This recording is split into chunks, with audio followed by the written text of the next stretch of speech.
Folks, I'm sitting down with one of our favorite guests here, Dr. Elliot Justin. He's certified MD and he's got an awesome piece of tech. And you've probably seen it if you watch more than this episode on the show. It's called the Firm Tech Ring. And I like talking about sexual health here because I don't think many podcasts in general, especially ones that are within the veteran space, talk about sexual health. Because for me, this is like the pointy end of the spear, no pun intended, actually, total pun intended, of your health. If you have a healthy sex life, it means things are tracking in the right direction. And if you don't have a healthy sex life, like the good doctor will tell us, it's a warning sign for serious health concerns that you need to be aware of. So, Doc, Elliot, it's always a pleasure to have you back on the show. Like, let's get right back into it. I was watching a really interesting talk you did in Finland. It's a biohackers conference. You mentioned a lot of stuff that I just wasn't aware of. And I guess the first thing is, and we can segue into, why you have the Firm Tech Ring and what that is exactly. But this is going to be a bombshell, I think, for most guys. PD5 drugs, so like Cialis, Viagra, are only 20% effective. Yeah, Why is that? Like, why do we have a drug that, in my opinion, gives you a boner, but it clearly only works 20% of the time? So let's get into it. Like, let's get right into that topic right away. well, I can tell you, Dave, I almost feel like going to my bathroom and popping into Dallas right now and seeing if I get a hard on. Because it ain't happening. Yeah, I mean, I Yeah. guess Teachable moment. Yeah. you're a good little guy, you're a good looking guy, but it ain't happening. Even my wife's in the room too. And that's the power of pharma. So, and advertising, Hmm. and it's actually a dangerous power. This is the most commonly prescribed drug for erectile dysfunction. It's also the most commonly taken drug for recreational sex by men, just to try with notion that they're going to improve their performance. If you go back to the original Viagra papers that were submitted to the FDA for approval back in the 1990s, there were seven of them. Two of those papers, it was no more effective. Viagra just was no more effective than placebo. Hmm. The only paper that showed really strong efficacy, 70% of the men responded, was the men who were recovering from prostate surgery. And those men have sustained trauma to their sexual organs that your average guy who has erectile dysfunction has not sustained. Right. And that uh, it's really flabbergasting. The pills are relatively benign. There are side effects, both headaches and eyes and issues with lowering blood pressure. I mean, overall, if they're taken properly, they're safe medication. Unfortunately, a lot of guys don't approach them safely. It's like, hey, if one works or if one didn't work, I'll take two or I'll take three. And think about how unscientific it is. So, if you have high blood pressure, you don't go to the doctor and say, I feel like I have high blood pressure. My heart pounds when I walk up a flight of steps. The doctor says, oh, Dave, take this pill. Come back in 3 months. See ya. No, you would think, what the fuck, doc? You got a blood pressure cuff in the office? You have an electrocardiogram machine? You're going to check my low proteins? And that's how we're treating erectile dysfunction with men. We doctors are doing a disservice to men. We are treating men with pills and without asking them about what is really going on. When do you have erectile dysfunction? So the most important question to ask yourself or as a man, and your doctor's not going to ask this question because it's not electronic health record, is my problem that I can't attain an erection or that I can't sustain an erection? If a guy can't attain an erection with some regularity, not like, hey, I met some woman, I couldn't get it up. I mean, if this is a regular problem, you can't attain an erection, you got a big problem probably. You probably have significant cardiovascular disease and/or diabetes or some neurological problem that's affecting you. But most men's problem is not that. Most men's problem is they get an erection, they lose it, and this could be for a whole variety of reasons. Uh, it could be due to performance anxiety. It could be distraction. It could be due to things that guys don't like to talk about with their especially their female partners, which All is right. I'm bored. We've been married 15 years, making love in the same position. That you like doesn't work for me. Or the back of their head, you've had three babies and you're 55 years old. I don't get any friction in this position. Now, no guy's going to tell his wife ever, "Hey, your pussy's loose." That's a I don't recommend any guy be honest. We talk a lot about That's a difficult honesty and conversation to communication. have. Yeah, That's a hard there's one to certain come back from. right. There's certain things you don't want to be honest about. Maybe if you have a special wife, you can. I can with my wife, but I don't recommend it to most guys. Uh, and and so, or it could be to diabetes, hypertension, medications. We doctors stupidly prescribe a lot of, I call them cock killing medications, antidepressants. Uh, you think about it, you got a guy who's depressed, and then you give him a drug that's going to kill his dick. I never, well, Yeah, it's wild. insensitivity to that has always boggled my mind. And then antihypertensives. And in your community of veterans, often men have multiple problems. They are pre-diabetic. They're overweight. They're taking antihypertensives, they're taking antidepressants, and they're drinking. And so you have this combination of factors that are killing their dick. But they get an erection, and then they lose it. Now, every erection ends in blood leaving the penis. I call it venous leak syndrome. Mhm. And a ring, an effective, comfortable ring, is a mechanical solution to that problem. Everyone gets venous leak. We are all on the road from erectile fitness to erectile dysfunction, and the one thing that we all get is venous leak, and we can control it with an effective ring. And getting back to PD5 medications, Cialis, tadalafil, sildenafil, Viagra, they put more blood into the penis. But if your problem is you get an erection, you lose it. Yeah, putting more blood in the penis is nice. It'll keep you harder a bit longer. But you're losing the blood, and those drugs don't keep the blood in the penis. A mechanical solution is more effective. That So makes a lot of sense. there's a doctor. This is going to be presented at the American Urology Association Congress this spring. There's a physician, Dr. Amy Perlman, did a study comparing our ring, the maximum performance ring, to 10 milligrams of Cialis, tadalafil, the most commonly prescribed PD5 medication in the world. And it showed that our ring is just as effective. And why is that? Because most men have venous leak, and the pills don't help. So a cock ring, and there are other brands that I think are decent. There are lassos. There's the sling box balls. Ours, I think, is better because ours can be worn for more than 20, 30 minutes safely. But a ring is a mechanical solution to venous leak. If a man wants to rock harder, last longer, be confident, put a ring on it. Now, taking a pill is good too, because taking a pill, I'll talk about my own personal experience. After climax, the ring will keep me hard for another 4 or 5 minutes, which is nice. I don't need to, I'm married many years. I don't need to keep on thrusting to please my wife, but it's a different mindset. Dave, you and I both know that in a successful marriage, the woman comes first and maybe third. Right, but the mindset of a guy who has a sustained erection, is very comfortably sustained erection after climax, is very different than a guy who's just come, because the male mindset is come and done. Hey, I've had an orgasm. Mhm. What's on? Who texted me while we're fucking, or what? I want to drink. Yeah. I need a puff of It's like, pie. man, I'm Or let's go to hungry. let's go to sleep.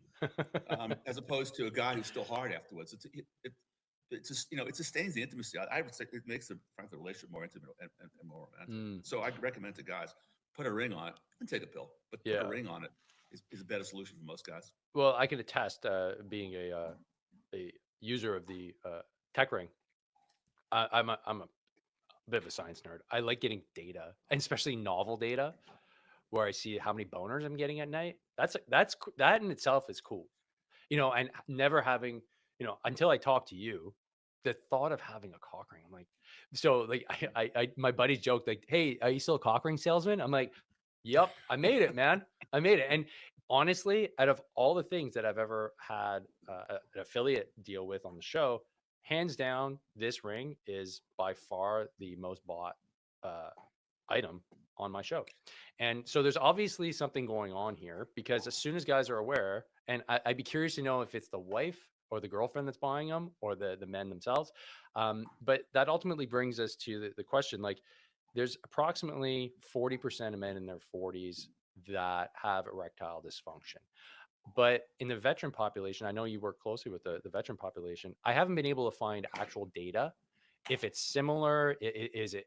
Is it more pronounced in the veteran? But you went over a few key factors, right? Like, post-traumatic stress, traumatic brain injury, toxic exposure. Like, there's a whole list of co-factors that could be contributing to greater risks of ED. Is that something that you've noticed in the community, that there's just more ED in the veteran world? Well, you know, all of our data is anonymous, so I only know about Hmm. our customers if they contact me, and I open up my calendar 5 to 7 hours a week, speak to people for nothing. I want to obviously I want to know why they're using my device so we can improve it, but I also Right. want to know. I want to help people. I'm a doctor, and I would say about 30% of people who contact me are veterans. About 20% are veterans. But as far as getting real data, it's from the VA. It's impossible. Right. I, I, but it's striking. I remember, I don't know if I showed you my oldest son, our oldest son is a major in the medical corps now, and he like laughs at everyone. They're all taking prescribed PD5 medications, whether they need them or not, because it's and if a doctor's prescribed PD5 medication and not working up thinking, does this guy, yeah, okay, he's a vet and he's having trouble getting it up because he was in Afghanistan. If he's not thinking, does he have hypertension? Does he have diabetes? Does he have Hmm. atherosclerosis? That doctor's actually not helping that Hmm. person, because you don't want to mask a problem. It's one thing for a 25-year-old who has ED to go online and get pills. I don't have a problem with that. But but in the veteran community is actually an aging community. It's not all young. It's not a bunch of 25-year-olds, as you know. It's an aging community now, and for have guys who are 50s, 60 years old who have other risk factors, diabetes, hypertension, things of that nature, or they're obese, to have to go online and get pills because they're embarrassed to get their situation worked up, or the doctors don't want to ask them the questions. That's a problem, and so because and that's where the data is so valuable, Dave, as you've experienced too. I mean, I'm in good health, fortunately, but when I see, I check my data 4 or 5 times a month, just the way when I go to the gym, I check my blood pressure. Hmm. When I see good data, it's a relief to me that I have 4 or 5 nocturnal erections per night. And if the number went down to 2 or 1, I would be alarmed and I'd do something about it. Yeah. So So I'd like to get into that. Why is that alarming then? Like, what is it that would spark you as a doctor to say, oh, well, hold on a sec, you just reduced your erections by 50%. What would be your protocol on that? What would you do with an individual or a veteran that would be showing those that's a symptoms? cardiovascular problem until proven otherwise. And a lot of doctors are, Really? are, are ignorant about this. I didn't know about it before I got involved in this. I didn't understand that nocturnal erections are a leading indicator of man's cardiovascular health. Their firmness, their duration, and their number tell you about your cardiac health, also about the impact of medications and side effects of medications and other important things. So, studies of men who've had heart attacks and stroke show that a man whose erections increased by 50% increases their risk of having a cardiovascular event, heart attack or stroke, by 50% over the next 2 or 3 years. So it might not be imminent, that, but it's a signal. Now, if, leading indicator in medicine, I can't emphasize enough. I know I said on your show once before, Hmm. leading indicator in medicine is powerful. It means it's predictive. In medicine, we treat associations. High blood pressure is associated with heart attacks. But if my blood pressure goes from, make it up, from systolic of 125 to 140, it's not really telling me. I don't really. It's suggesting something might be wrong with my heart, but it's not telling me that. Where an association. If my erections went down from an average of 3+ per night to 1+ per night, that's predictive. I have a Wow. problem. I have a cardiovascular problem and/or medication, significant medication side effect until proven otherwise. And men should take action. And we've had men get caught. We have 2 men I'm aware of get cardiac catheterizations as a result of the data. We've had lots of men report to me how they've adjusted their medications. Their doctors had them on pills that are killing their dick. Also, the penis needs blood at night. If you're not especially in men who are not sexually active, if you're going to wank off every day, and okay, well that's a way It that's good. counts. It That counts, counts. right? Still a That's W. exactly it counts. And I recommend it. If you're not with a partner, I recommend it. I think an orgasm a day keeps the doctor away. But that said, if your number of nocturnal erections goes down, It's important. It's significant. So to have men who are tracking their sugar and their blood pressure and not follow this other parameter, I'm confident. I'll put it this way: I'm confident that 2 or 3 years from now, the data we're generating, which we call the erectile fitness score, will become a standard for research and care in cardiovascular health and in neurology. Wow, that's huge. Um, and are you noticing doctors taking this cause up? Are they starting to become more aware? Because I think Slowly, I mean you're fighting a cultural taboo, right? That's not easy to do. Not everybody is as comfortable as you and me are talking about sex. yes. Like I said on earlier episodes, right? My background is teaching, and I used to teach high school boys sex ed. So for me, and I was in the infantry, so I don't really have any qualms about talking about this stuff. I know it makes my wife blush when she listens to the show. She's a lot more conservative than I am. But I mean, even if you don't want to talk about this out loud, it's still insanely important. So, is there is it more of a like a North American thing that's preventing this from being a normal conversation, or People is it people want to these pick. conversations happen elsewhere, just not here? No, they're not. People want to pick on our culture. I think the only culture that's actually more open minded than ours is Australia. What? I mean, the highest incidence of erectile dysfunction are in Asia, China, Huh? Japan, Korea, followed closely by the Persian Gulf because of Islam, undoubtedly, and so and the incidence of erectile dysfunction in Europe is just as high as the Europeans, just as uncomfortable, in my experience, as we are. To my Really? surprise, so Huh? here's part of the problem, though. And we want to say it's cultural, but it's also money, money, money, money. I'm not going to shock you, Dave, but money. It's money. So imagine Go this: on. um, the average urologist spends 7 minutes speaking with a patient. Okay. Urologist, if a patient goes to urologist says he has ED, they spend 7 minutes, and they don't. And I've experienced this myself. I went to my local urologist to experience what ordinary people experience if they said they had sexual dysfunction. He asked me no questions. He gave me pills.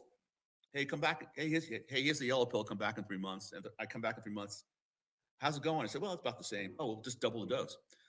And he also prescribed tea. And I want to get to tea in a moment. Mhm. He never asked me whether I can attain erection or can't sustain erection. He never asked me the circumstances under which I experience erectile dysfunction. Hey, you got a girlfriend? Hey, you drinking too much alcohol, smoking too much pot? What are the pills you're taking? So he's working off an electronic health record, as are your doctors in Canada, as are doctors in most places in the world. If you go to a patient, they have no. When you go to a doctor for your annual physical, they got to ask you about your heart, your breathing, digestive system, urinating. They don't have to ask you about your sexual health, which is so important to men and women as well too. If they were compelled to ask a question to check a box and get paid for that, it would happen. So one Interesting. one things I'm working on right now is trying to get to Epic, Cerner, and Allscripts, which are the largest electronic health records in the United States, second largest in Canada, and get them to put questions in there. You know, we know that men who have regular sex are healthier, not just happier, but they're healthier. We know that men who have regular sex and cut and the big study in the United Kingdom showing that men who had sex twice a week could cut their risk of cardiovascular death by 50%. They're going to die anyway. But that's an enormous, I mean, every guy should take that study to his wife or his partner. Say, hey, that's that's you what I want to use. die? That's what I use in my marketing for your ring. I'm like, hey guys, it's twice a week. Take that to your wife right now. It's Yeah. twice a week. I joke, and the governor of Montana is a good friend of ours, and I profoundly respect him.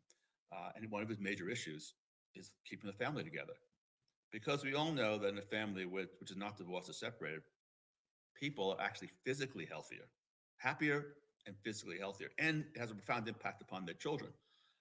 If there's separation or divorce, the children suffer in terms of their education. They're more likely to be criminals. They're more likely to get involved with drugs and alcohol, et cetera. So there's international data showing that couples that have regular sex 2 or 3 times a week versus couples that have sex only a couple of times a month, their divorce rates, separation rates are half. So here's a measure. Hey, imagine if you're the Prime Minister of Canada or Donald Trump went on the air and said, "Look, I, this does here's a recommendation. I recommend that everyone in a committed relationship in this country have sex twice a week, and let's measure health. I'm confident this is going to help to reduce healthcare costs and improve education for kids. All these other benefits, and study that. And that program would cost nothing. No outlays of tax dollars.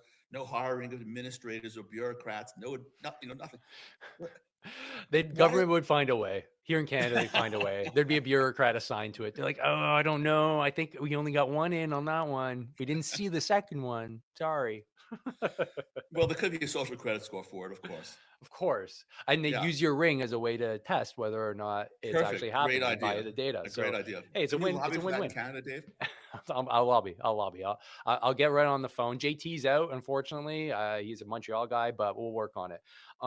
Okay, so this is really interesting because these are these novel approaches to root cause issues, because that's something that the show here tries to identify, is that we have a culture of identifying symptoms and treating symptoms, but not getting to the root cause. And a root cause here, if you have ED, is the fact that cardiovascularly, you're probably not doing well. And then that brings up a whole bunch of solutions to poor cardiovascular fitness. And you mentioned them. I mean, like, we all know them. Don't smoke, don't drink, exercise, have sex with your wife, and essentially you're doing all right. Like that if you do those four things, sure, like there's a whole bunch of other stuff going on, but you can, if I understand correctly, like push the reaper away just based on those few protocols, if you just practice them long term. And therefore you'd have a healthier, happier society as a whole with like zero intervention. It's just getting people to actually realize that and be motivated to do it is the reason why I have a job, and like the reason why you have a job. So I find that super interesting. And you mentioned testosterone. And before we get into the topic of testosterone, I'd like to just take a quick break and have a word with our sponsors. Fellas, bring it in. Nice and tight. Bring it in. Nice and tight. We need to talk about it. All right. Seriously, we need to talk about something that most of us don't want to talk about. That's why I put on my nice blue dress shirt to bring a bit of seriousness to an often hilarious topic. But your sexual health is no joke. Seriously, though, sexual health needs a lot more attention than it's been given. Let me go over a few things here. Research has shown that regular sex, what's 1 to 2 times per week, can reduce the risk of cardiovascular mortality by 50%. Bring that one to your wife right now. Lower the risk of prostate cancer by 33% and reinvigorate your mind and body. The problem is 40% of men in their 40s, 50% of men in their 50s, and 60% of men in their 60s experience some form of erectile dysfunction. This is even worse in the veteran community. On top of all this, erectile dysfunction is correlated with a future cardiovascular event and is an early warning sign of a future issue. This is why Dr. Elliot, board certified urologist and friend of the podcast, has created this one of a kind, first in its category, revolutionary device called the Firm Tech Ring.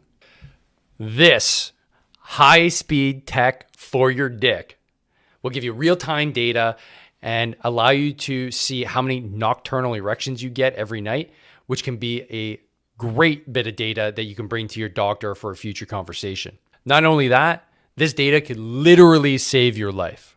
You know, I'm all about improving the health and lives of the veteran community. And that's why I've paired up with Dr. Elliot Justin to provide you with a 10% discount if you head to the link that's here in the description to get yourself your first Firm Tech Ring if you use the code DMorrow at checkout. So head to the link in the description and start tracking so that you can start banging. All right, brother. So go do what you got to do and be one of the first to bring a whole new meaning to being hard to kill. Hey there, Hard to Kill listeners. Today's episode is brought to you by Netesto. Did you know that only 5% of men get treated for low testosterone? Low testosterone is a serious health concern that is rarely discussed, especially in the veteran community. Toxic exposure, mild traumatic brain injuries, and terrible sleep habits can all contribute to a rock bottom total T score. I want to help improve the health and fitness of the veteran community, and that's why I've partnered with Natesto. Talk to your doctor today and see if Natesto is the right solution for you. So, next question will be like, yeah, how does testosterone and like sexual function all play into this big game? And then um there's something I read too. Congress is actually looking at testosterone levels with special operators. Did you see that? No. If you Yeah. send me that link. Yeah, actually I just posted it on Instagram as like kind of like a throwaway post. I just like I did a screenshot and it was from Task and Purpose magazine. And yeah, it was one of my best posts I've ever done. Like Dr. Kirk Parsley came in, he invited a bunch of people. Like it was really interesting. So yeah, I'll see if I still have it here. On that subject, by the way, my wife posted like a 2-pager that I wrote about Venus leak syndrome. We got so many hits. Um, Interesting. Yeah, but the here. testosterone is really interesting because it's a moneymaker. And doctor, I'll make this point, but doctors are they're lazy, they're not thinking about it, and they approach us in the way that makes them money. And the people pushing this, you know, wow. Yeah. So So how low is it? How low are these guys' testosterones? well, okay, so from the guys I'm talking to, right? And like I'm personally, uh I'm just hovering around the 300s. My buddy, my business partner, he's felt like shit for a decade, and they have him on SSRIs, and he was at 110. I'm like, Well, that's a real whoa, problem. that is That bad, that's a man. big problem. So Dave, um, if, if- yeah, let me if you don't mind emailing it to me, I'll because then I'll email it kind of, to you, yeah, yeah, because this was I news want to to do, me. because I'm a lot older than you, but I was in the low 300s. What does my doctor decide here? Well, let's keep around 600. Well, I don't really, and I'll talk a bit about my personal experience with this. And I don't know if are you taking tea? No, but my intent is to start. If you're gonna Um, yeah, take it, let's make you an experiment of one, but because there are subjective there's subjective parameters here. Gee, I've got more energy, I'm sleeping better, but those are subjective. mhm. I mean,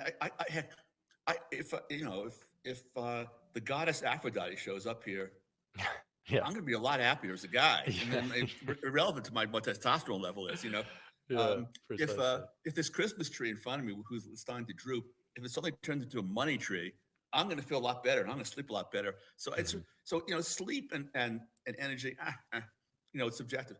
With testosterone, you can make it objective. Either your dick is getting harder, or improving in performance, or you're not losing muscle mass, you're getting stronger. Now, they're in the longevity clinics to do these fancy bioimpedance tests where they send electric currents through your muscles. You can do that. You can wrap a tape measure around your bicep, around your pecs, and you can say, okay, here's Dave Morrow. I'm going to start testosterone. I'm going to have a goal of getting my testosterone to 600, 800. And I'm just going to continue my usual routine. I'm not going to, go to the gym and start pumping and work. I'm just going Yeah. to use my usual, whatever I know what your routine is. Mine's like a CrossFit routine. Mhm. Am I losing muscle mass, gaining muscle mass? And that's why I still take it. And I'll talk about that when Okay. we get back on. Awesome. Okay. Three, two, But there's one. also a profound difference in testosterone receptors. That's what's really interesting about this too. Do you know Oh, about this? interesting. So No. some men respond, some men don't. The Well, same dose. it's funny you mentioned that because my buddy's not really responding, but he's not sure if it's the dose or not. And on top of that, here his we have a real issue with testosterone being prescribed here in Canada for whatever reason.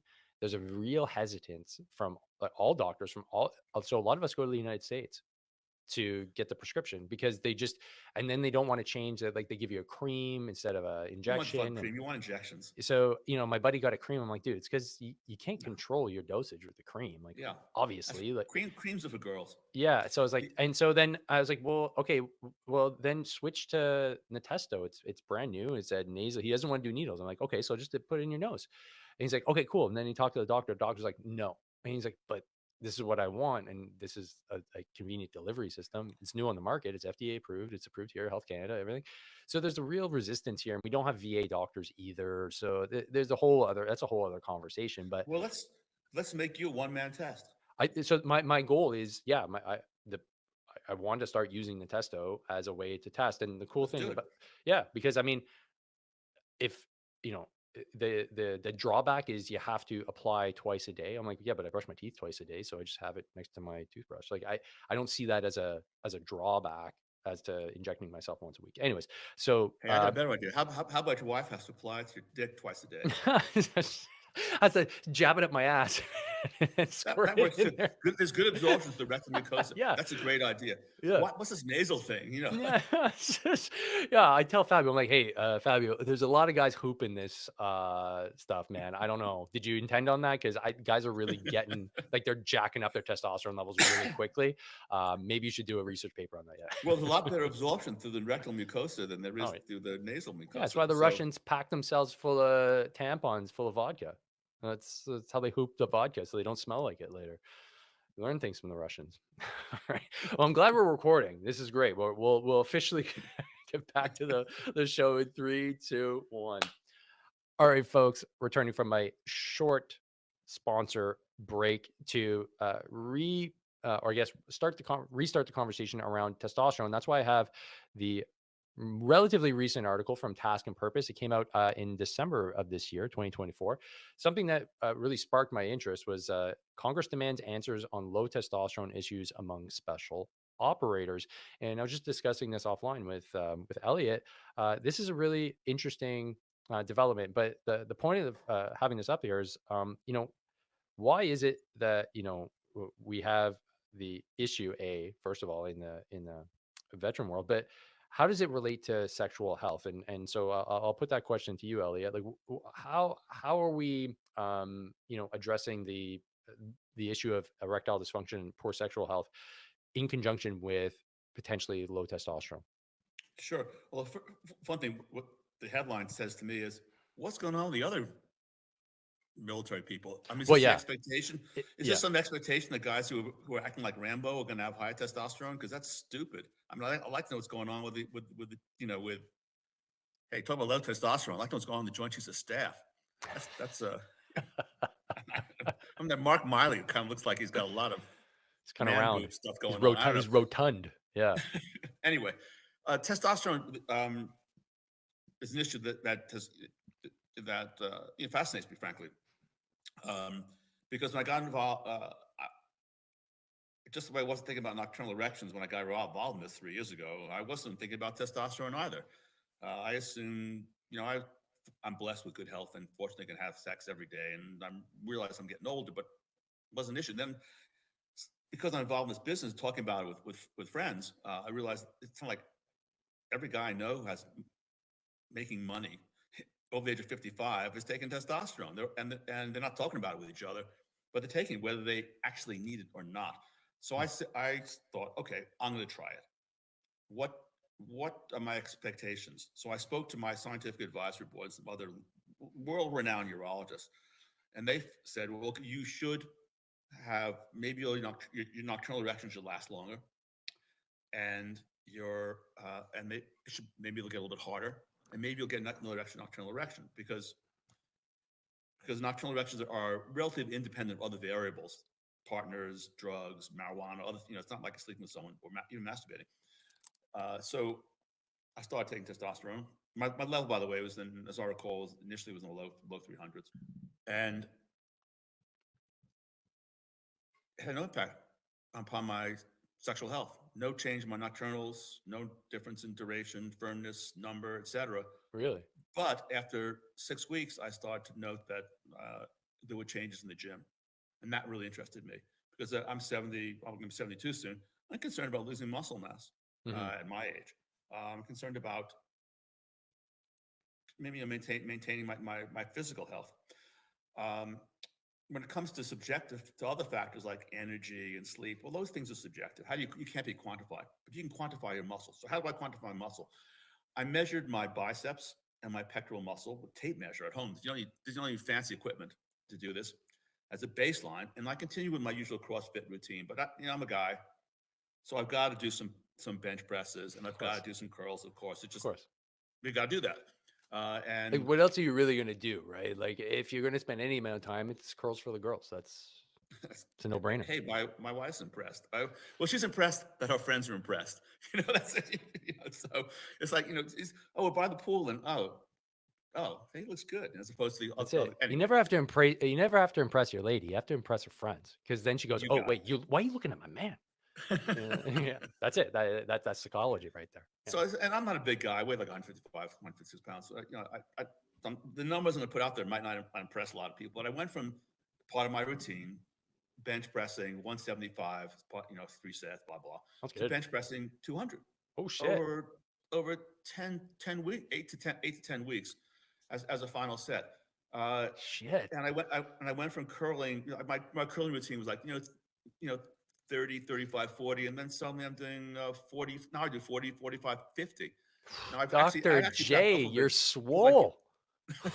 Oh, the elbow pain. I'm old. My joints couldn't take it, but that was what Dave. That was without pushing it. It wasn't like I was okay. I'm gonna see. I'm taking testosterone. I'm gonna work out hard. right, right, So I still take it. Um, why wouldn't I? I'm 71 years old, and it's not covered by Medicare. And this is part of the problem that you mentioned, probably mentioned in Canada. It's not covered by insurance. My doctor, I'm not going to tell his name, but he does what a lot of doctors do in the United States. They make up a diagnosis. The guy says I'm hypogonad, but it's bullshit. I probably shouldn't be saying this online, but it's bullshit. They do that so that the insurance covers it, and that pays for tells him to get paid for. So what? So he then has brings me in every 3 months. You got to get a blood test, and then you get then he regulates my dose. But his goal for me is to keep me at 600. But he never asked me about anything. right. How you feeling? Well, that's great. It doesn't ask about my dick. Doesn't ask about my strength. Um, it's so there's a problem. So what we have now take. So one of the things that doctors are doing, and people are going to take me testosterone. They got to think about this. Doctors are chasing numbers, but you, as a person, man, doing this, you don't care about the number. Guys will brag, yeah, I'm at 1,200. Well, I don't care. It's not about the number you've achieved. It's like some guy saying, my blood pressure is higher than your blood pressure. We don't brag about blood pressure. My sugar is higher than yours, Yeah, Dave. Your yeah. sugar sucks. My cholesterol It's is way better than yours. It's huge. It's Yeah. huge. It's not about the number. It's about the impact on two body systems. Muscle, objective, measure it. Dick, get a tech ring and measure it. So Mm, the it's not so we've had we're talking to our customers. A lot of guys don't respond. So that's interesting as well too. Why is that? Well, the assumption is that because their testosterone receptors are different, they're just not going to respond. You can get them jacked up to 1,000, 1,200.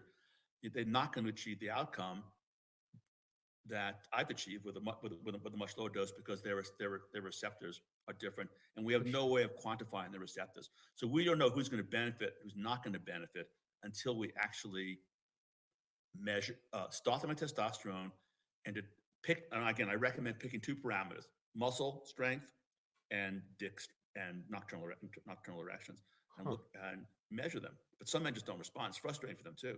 So, in terms of receptors, are we talking about the receptors with the sex binding globule hormone? Is that what we're talking about? That's Where the that's a problem as well too. That's one of them, which was a lot of this.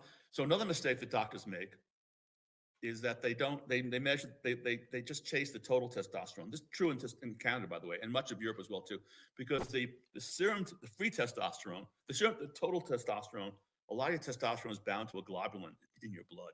Maybe it's too technical, but it's bound. Your body just can't utilize it. It's the free testosterone that's really important. Medicare doesn't pay for free testosterone. Medicare pays for the total testosterone. So, now, the total testosterone it does reflect your overall testosterone level, but not as accurately as a free testosterone.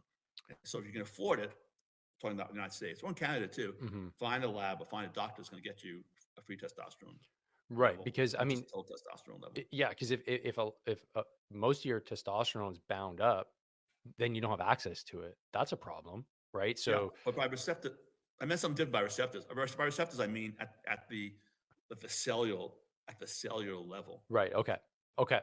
So I didn't know that. So there's different receptors that genetically you will just be predisposed to not Right. being able to. So it's the bioavailability is there, but you're not able to access it like let's say a guy that has like quote unquote normal receptors could. So does that mean then it doesn't matter how high you jack up their free testosterone or their total testosterone, they just won't see the same final Correct. outcome, which is like more muscle mass and better sex life. So we have men in the United States who've heard about us, and we'll show your listeners that we've now documented 56, 57,000 erections. We have dick data, biggest dick database in the world.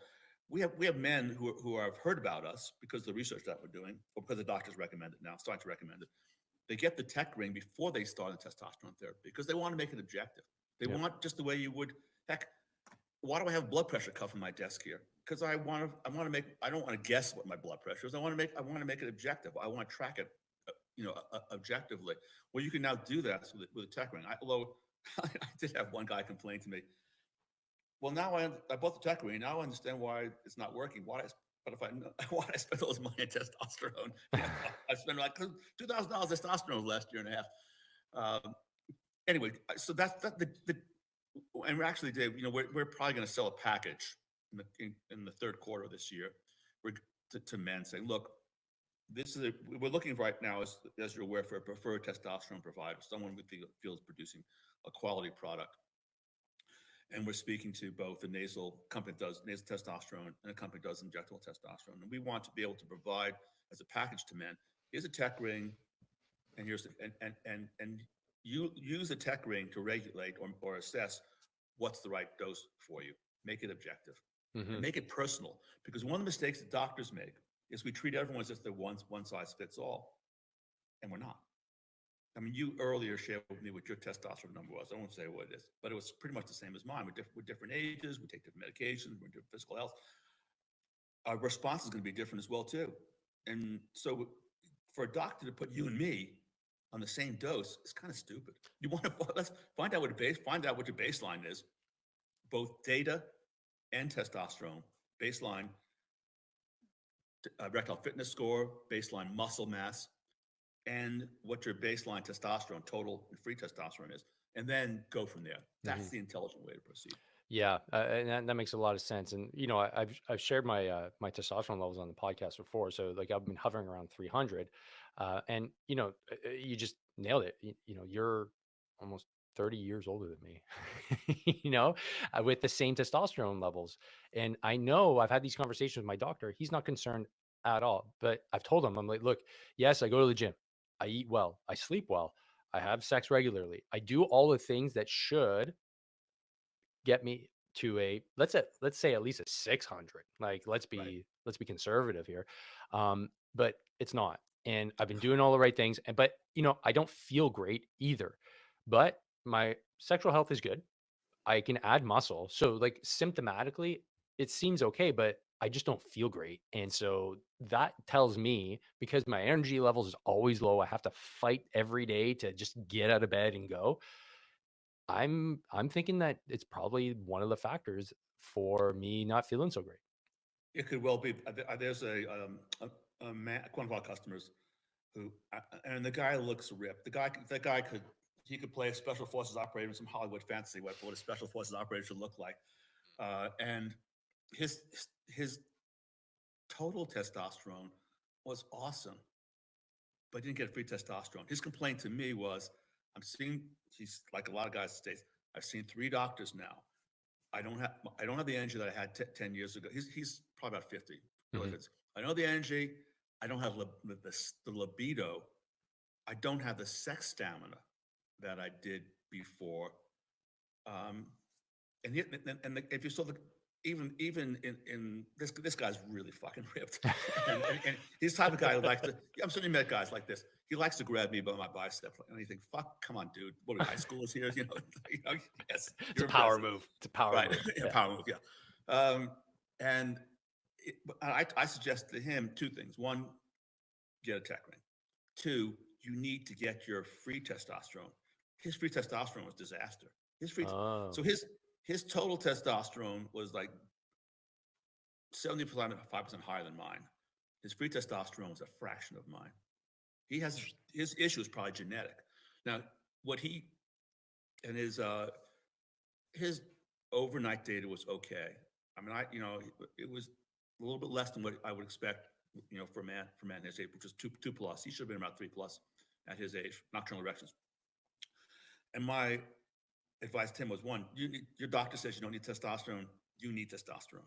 So he started taking it, and he's taking a really large dose, but he got his serum testosterone up to the low normal range, and he's happier. His wife is a lot happier too. Mm. He's he is he has a more positive attitude about sex. His the duration of his nocturnals is up, not a lot, but about 15%. Part of and look, part of it could just be psychological as well too. But the data, was helpful with him in terms of directing what the right dose of testosterone Mm. is. Yeah. That makes a lot of sense too. Once you find a bit some relief, right? Especially when you know you're not firing on all cylinders. It's frustrating when you're told, "No, you're good," by a professional, by a doctor. But I know myself better than any doctor, and I take care of myself and I record things down. And so when it feels like I'm being gaslit into, no, no, no, you're fine, don't worry about it. I'm more concerned about that small blip on your cholesterol score. Let's pay attention to that instead. And I go, no, I'm okay.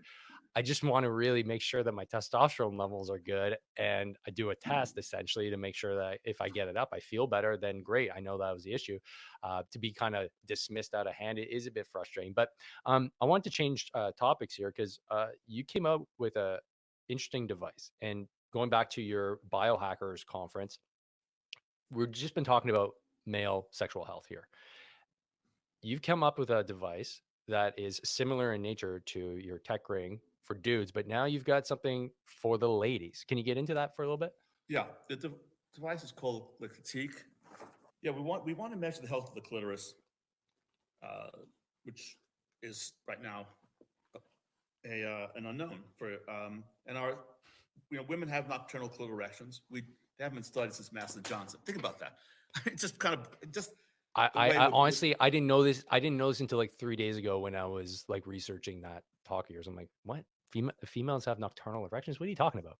and our assumption is it's going to be the same thing as in men, but there's a certain the women might have more than men do. We have no idea, but with the assumption that they're going to probably at least be as many as men do. So women and women who are diabetic or hypertension or morbid obesity or taking certain medications, they're going to get decreased clitoral blood flow and have decreased clitoral erections at night.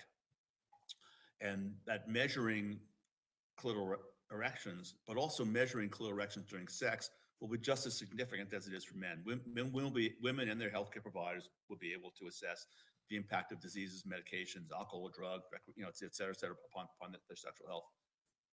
This is what it looks like. And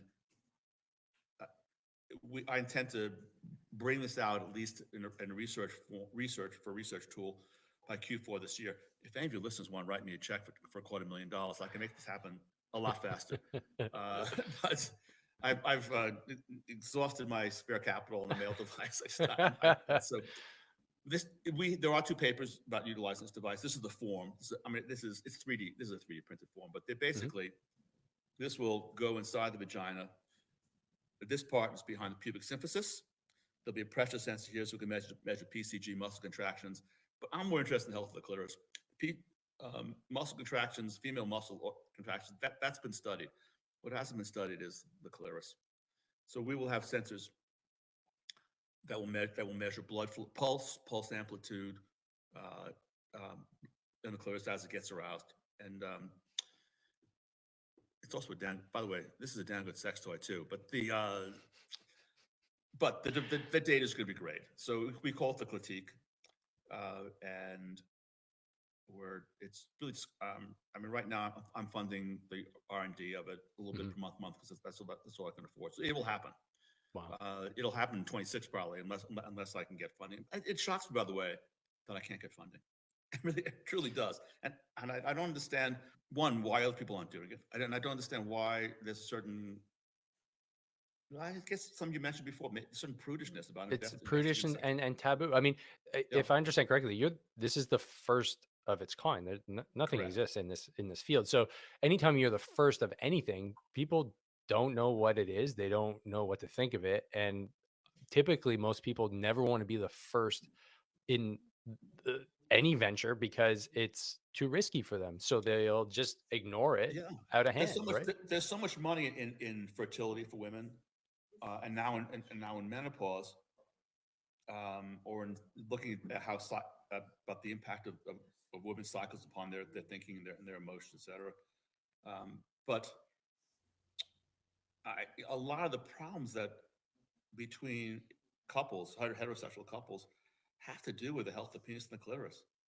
So, often, on the therapy side, where they don't think about medical problems, on the therapy side, it's all about communication, and you need to you need to look into your past and what trauma and stuff in the past.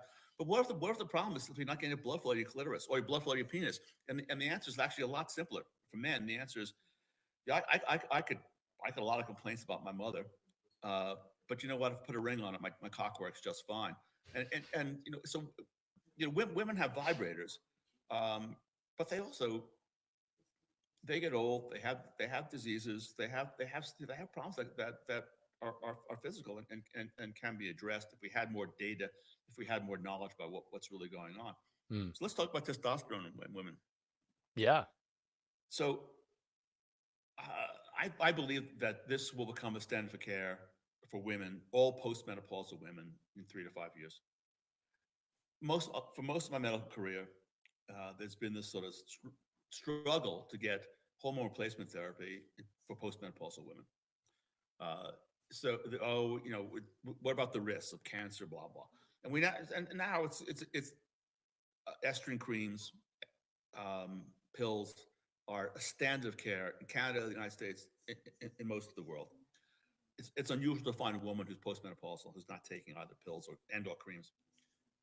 But the other hormone's missing is testosterone.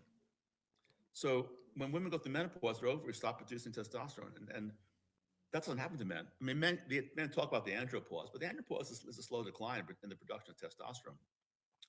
It's not this precipitous decline that women experience, both estrogen, progesterone, and testosterone. And in my limited experience prescribing testosterone to women, or just talking to women, female gynecologists or urologists prescribing testosterone to women, it's a game changer. Okay. It is like it. It. Well, speaking married man to married man here, uh, there's a big difference between a woman who wants it and a woman who, hey, I'm turned. I don't know. If I get into it, I'll get into it. Maybe I'll get into it. Maybe I won't get into it. But Yeah. If the mood strikes me, if I get turned on, if you turn me on, I'll figure out what I really want tonight. yeah. As opposed to, Dave, you look as hot to me now as you did 10 years ago. Can you walk in now? Go get your tech ring right Right. now. Yeah. It's Can on. you walk in now the shower again? Because that looks good. Go do some push-ups for me. I like Right. it when you do that. Right. Go, yeah, go put it on those pair of pants that I really like. Dude, you still have your uniform? Throw that bad boy on. It's been Just in your go home, closet for bend too over long. that desk. I mean, yeah. Anyway, it's just a big difference in mindset, and it's really been interesting, both in my marriage, to talk to other women about the impact of testosterone, even upon women in their 60s and 70s. So that is something that the people who talk about. Again, the medical community sucks at getting at the psychosocial issues. They don't ask any questions. They're not going to ask you or me or any other guy, pretty much, hey, how is your love life, and when is it good and when is it bad, and what makes it better? On the psychosocial side, it's like, well, let's talk. Let's do work.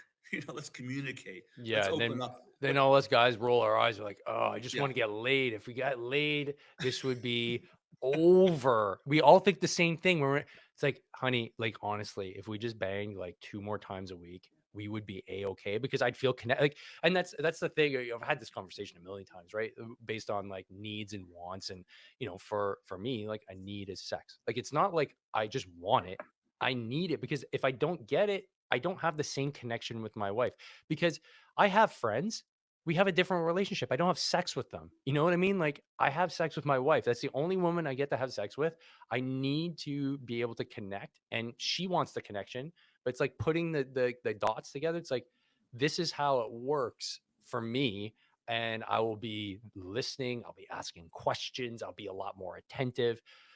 Most guys are in that same boat, and if you can get the hormones right, and if you, then you Yeah. can get the communication right, and you'd have like the actual like union, of the marriage. So Speaking in biblical terms, like that's how, like you said, like to bring it I full circle, we can solve a lot of society's ills if we have more sex, because we will be more connected. The family won't break up. The kids will be more better looked after. They'll grow up with a greater chance of being successful. And in 2 generations, hey, what'd you guys do? Hey, we just told everybody to bang more. Like that's it. We had this cool device. We started having sex games. Like we started seeing like who's having more sex, and like people just like went crazy with it. And we had like what was sweepstakes and all kinds of prizes. And that was it. That was it. yeah, that's I think for many couples, gay and straight, committed couples, the answer is on the male side a ring, and on the female side T. Mm, You can do lots of therapy, communicate, you can talk, but it's, you know, from talking to my customers, so many. I'm not talking about older men older than you. This you're like youth. So many older men are. They put a ring on it, and suddenly all issues that they thought were insurmountable. I don't want to have sex with my wife because I'm going to lose my erection. Oh, I got a ring on it. It's totally different now, and she's happy too because she's more confident because I'm more confident, and she no longer has to worry about I'm going to lose it. All this awkwardness about yeah. people going to bed. Well, the sort of fear that people get, mutual anxiety, he's going to lose it. Or on the female side, look, I can't turn her on, so she's not into it, and so I think I'll go cheat on her. Or I think I'll go sleep with Pornhub tonight. Because Yeah. these things can be addressed with not just necessarily with therapy. I don't want totally just therapy, but they can be addressed with, with rings and with hormone levels, addressing hormone levels. It's fantastic. So, Elliot, what's next for the company, and what do you see in the future with sexual health and sexual health improvement for men and women? Well, the next thing for the company, because we have seven now papers that are set for publication, another 15 studies are either approved or underway. We want to become the standard for research and for care. I think, that doctors should not be prescribing PD5 medications, shockwave therapy, Botox, testosterone without data that is objective, actionable, and most important, individual. Not one size fits all. Not I heard this anecdote, this is going to work, or I saw this celebrity online who's doing all these things, and I'm going to do what the celebrity does. But as it's your data, as objective, actionable, and personal, and I think we're going to accomplish that for men and for women. We, as a company, we will. I'm expecting that we will by the end of this year, we will get full FDA approval. Right now, we're approved for safety, but we will be approved for efficacy, and that will allow us to eventually next year to get insurance coverage. Now, Wow. of course, David, in a fantasy world, the government of Canada will listen to this podcast and they will come to me and say, "Fuck the U.S., man. We're the Canadian FDA, and we are gonna. This is gonna be great for Canada. We're gonna bring this into Canada. How can we help you financially? And by the way, that female device, great idea. Want some $250,000? What's that? It's nothing. Here's a check. That's not gonna happen, unfortunately. But I got a direct line, Elliot. You never know. You never know. They'll never say never. so I think that on the male side, there will be over the next 2 years there'll be a growing acceptance that hey, you want to get men want to get their data the way they get their blood pressure checked or lipoproteins is you get their data, and men should not see rings as a crutch. They should see an enhancer, just the way women see vibrators as an enhancer of their sexual pleasure and their confidence. And then the same thing will happen to women. We are coming out with a version 2.0 of the tech ring that's going to have more data. We'll actually be able to probably Q3 of this year, late Q3. We're going to be able to tell you the girth of your dick, flaccid and aroused, within a micromillimeter. So the device will be right now. We have a 110 hardness score. It'll be more precise. Hmm. We're also going to put an accelerometer into it, and that will allow us to gamify it. So, This is what we were talking about last year. You're doing yeah, it? yeah, Yes. we're doing it. Yeah. That's So it could amazing. be, we could be sending notifications to your wife. Uh, What's your wife's name? Steph. Steph. Hey, Steph. That's that rear entry for last month. It's getting kind of boring for. It's probably getting kind of boring for David. You got to mix it up because what we've seen this leads to problems in marriages. It's just there needs to be more variety, or it could be, hey David, you're on the bottom all the time. You're not burning any calories. You need to be more active when you're having sex. Honestly, when I get this on my phone as part of my health data, like this is going to be like next level. I can't Or wait. you could be competing with your friends. That's that's what we're Matter of fact, you could go into your gym, and suddenly, instead of my zone, it's your score. Hey, Dave's here. Oh my God, look at Dave's fucking last week. Or It's like, Dave. is this guy putting it? Yeah, is this guy putting it on an animal? Because this doesn't make any sense. This is insane data. Like, just the way I roll. It's like Orange Yeah. Theory. Like you have those screens, right, and you see everybody's like calorie expenditure. That would be insane. That would be insane. You'd revolution that alone when you gamify something and make it fun. Yeah, and that's Well, next level. who's That's next firmer, level. the Canadian Special Forces or the American? Oh man, what a competition! What a Or competition! which hockey team? Or Oh, whatever. now we're getting It's just serious. Now we're getting yeah. serious. This is going to honestly, like the societal like ripples that this can have just to like correct the path that we're on right now. Because at the end of the day, we're getting healthier because of this thing and having fun at the same time. I think you got a $1 billion industry right here. So please include me in the fun. I'll gladly be one of your first test subjects in the sport of firm tech sex. And yeah, we'll start the team. We'll start the Canadian team right here. So Elliot, I really appreciate your time as per usual. Tons of insightful stuff here, and there's even more to go over. But I want to be respectful of your time, and I want to go enjoy my Friday too. Maybe we'll go hang out with the wife a little bit longer before the kids come Score. home. You know what I'm saying? No, Post it. no, what I'm saying, get some firm tech action going on. So, folks, if you want to get a hold of Elliot and you want to get a tech ring, there's a link here in the description. And Elliot, what's the best way for folks to find out more about your company? Sure. Go to myfirmtech.com, myfirmtch.com. Even if you don't buy product, just join the email list, and you will get updates about our research, not just about our about hey, we got a special going on, but you'll actually get valuable information about male sexual health and about our research. Right on. That's amazing. So, folks, make sure to go take care of your health.